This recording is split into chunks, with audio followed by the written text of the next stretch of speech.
Yeah.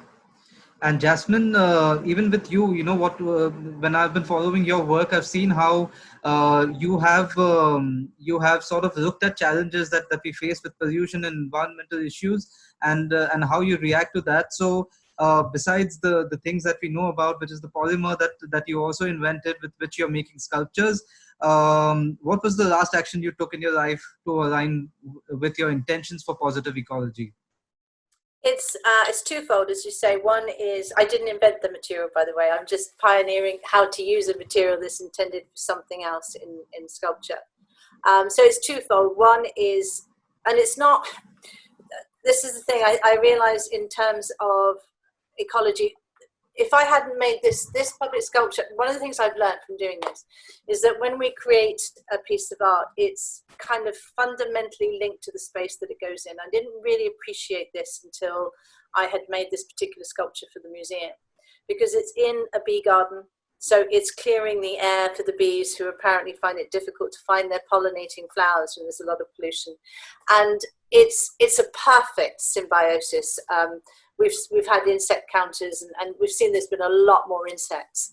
So this idea of creating something that is functional, as well as hopefully makes people stop, and the idea of rewilding as well, I've become very interested in that. We've seen quite a lot of that happening in the UK, sort of verges on motorways. They're being allowed to kind of be much freer.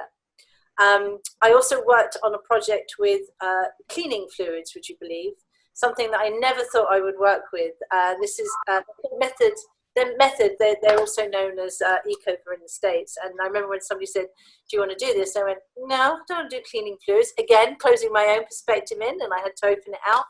And they covered the bottles in some of my butterflies made from reused plastic. Now, what was lovely about that is that I could get a message out on bottles that are in supermarkets about, wildlife, small things, just allowing your lawn to be, don't cut it so often, allow certain plants to grow. So these are small fundamental things. And the bottles, for example, are so beautiful that people don't bin them.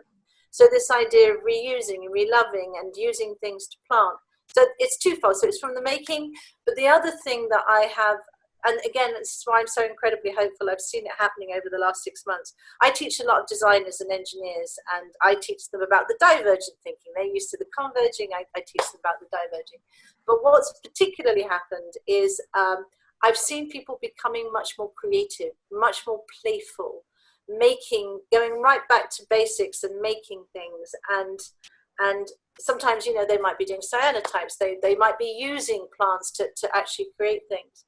But this idea of not just nature, but our own creativity, especially in conjunction with it, replacing the highs that we get from consuming, because I think it's much more fundamental than that. I think it's not just how can we do, what it's like, if you ask people to do good for something else, they go, yeah, but what's in it for me? Right? That's what it's like. What's in it for me? If we can say, actually, you don't need to get your high from going off to buy stuff. You can get your high from creating stuff, getting in touch with something that you haven't done for a long time.